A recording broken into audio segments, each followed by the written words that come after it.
Le Seif Gimel traite de la possibilité de faire un trou à l'endroit où se trouvait auparavant un trou, c'est-à-dire non plus déboucher le trou, comme on l'a dit dans la halakha précédente, mais faire véritablement un trou là où il y en avait un auparavant, qui a été bouché.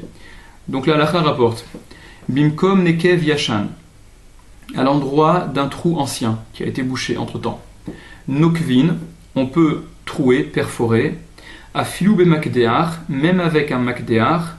Qu'est-ce qu'un Makdear? Entre parenthèses, pirouche, c'est-à-dire Keli Meyuchad Linkov, c'est l'objet qui sert à trouer, à perforer. Ce serait une perforeuse, une vrille.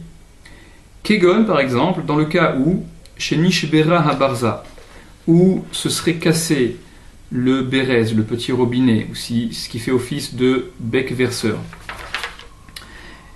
Donc on pourrait retrouer, quand bien même on se servirait d'un objet qui est spécialement conçu pour trouer, à cet endroit.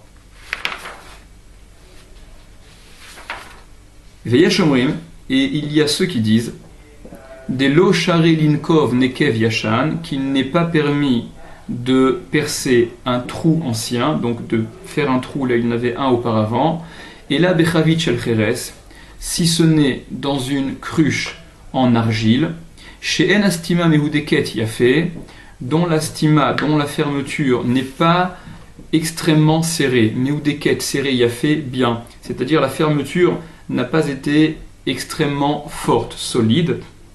Aval mais bechavit shel etz, dans une cruche en bois, un fût en bois, chez mehadkim meod haetz, où on sert meod, très, de façon extrême, haetz, le bois, chez sotmim ba hanekev, avec lequel on bouche le trou, c'est-à-dire qu'en fonction de la matière de la cruche, ou du tonneau, du keli, peu importe de l'objet, la fermeture, elle sera plus ou moins solide. Quand il s'agit d'une chavit, d'une cruche en argile, alors on colmate simplement de façon légère. Si par contre c'est d'un fût en bois qu'il s'agit, pour boucher le trou qu'il y avait, on va y insérer un bout de bois qu'on va serrer de façon extrême, vechotrim orocho, et on va couper l'extrémité, c'est-à-dire que ce qui dépasserait de ce bois qu'on y a inséré pour fermer, on va le couper.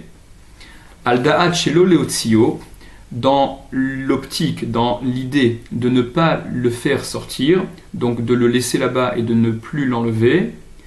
Vadaï, c'est certain, nire chez nekev chadash, il semble que c'est un nouveau trou, c'est-à-dire si on perçait à cet endroit-là, alors ce serait considéré non plus comme faire un trou là où il y en avait déjà un, mais ce serait considéré comme un nouveau trou, ve'asur, et c'est interdit. Ça c'est donc le Yeshomrim, la seconde opinion.